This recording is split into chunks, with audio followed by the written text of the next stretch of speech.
for those of you who bought my Handline reels from my website.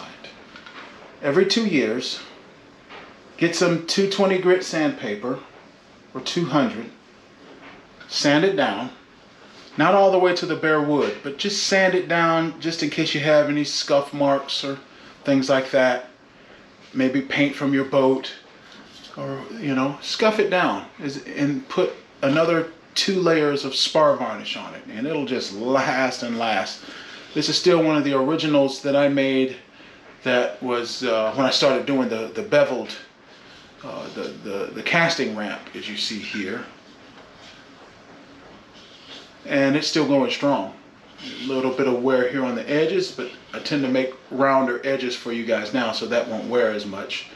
But every 2 years, I just put another couple of coats of varnish on it, and it just runs, man. It just runs.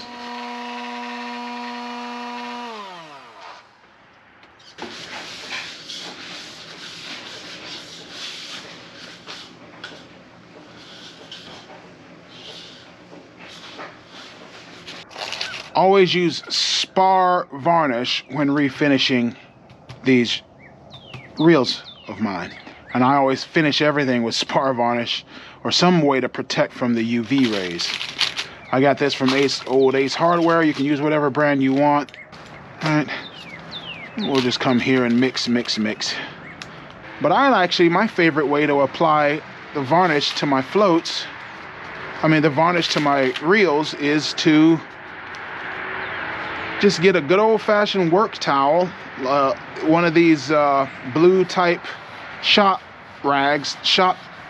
towels or paper towel types, and just use it just like a paintbrush. Just dip it in there and you give a nice thin coat.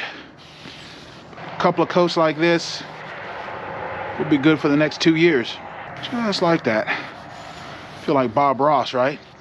Happy little varnish, happy little reel. A lot of people don't know that fellow was in the Air Force for many years. Served for many years. I think he got to a point where he just hated having to yell at people all the time when in the military, and decided he didn't want to yell at anybody anymore.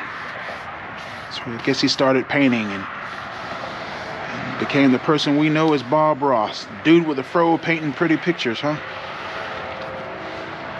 Now that is down to the bare wood because it's sort of scratched as it's been around. Probably need to, next time, it's fine now, but next time probably need to sand that on down and put some more epoxy there to reinforce it. That's why I make the edges of these things rounder now than I have when I first started making this style of reel. And I didn't get all of the dirt off there, but I'm not worried about it. It's a practical fishing reel. Okay, and so then I usually set it on one edge. That way put it on one edge like that.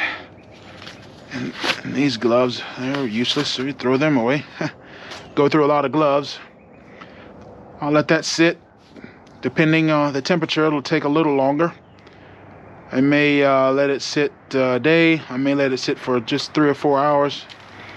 If it warms up a lot, I'll probably come out here 4 more hours. It'll be dry enough, then I'll put a second coat on, that'll be it. If it's still cool, I'll probably let it sit overnight, put a second coat on it, probably Monday, and let it sit overnight again, and it'll be good. Yeah, it just depends on the temperature. It just depends on the temperature, quite frankly. Update for those of you who are waiting on orders. Yes, I'm working. I'm trying to get all this stuff out. That's one of the reasons why you haven't seen any fishing videos. I'm trying to get things set up and ready to go. I'm working.